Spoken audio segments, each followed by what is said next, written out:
Let's explore how we can create a new page in HAX. The top corner, I can see this blue button that says Add Page. Clicking Add Page will prompt the search bar so that I can type the page title to create a new page, or I can just hit Enter to create a page with the title New Page. Let's name this Given Text.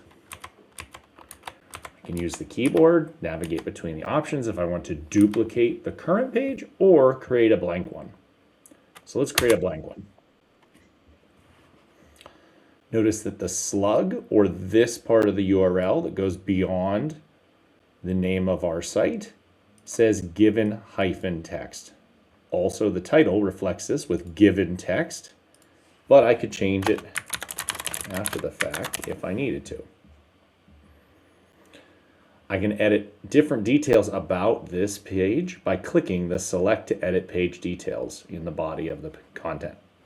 So if I were to do some writing, maybe add an image via slash commands, build out video, what have you, and say, oh no, that I need to change the title, I can go Select Page, right? There's the given text after the fact.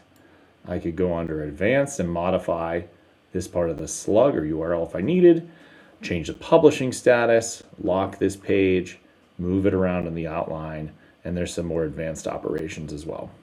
But for now, I'll just hit save. All right, so we have our updated page text and title.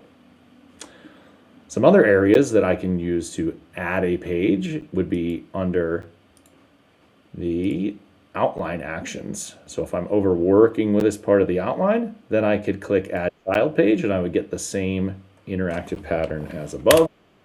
In this case, I'll just hit Enter. You see we get a new page here. I'll hit Save. However, this one is underneath the given text after the fact page.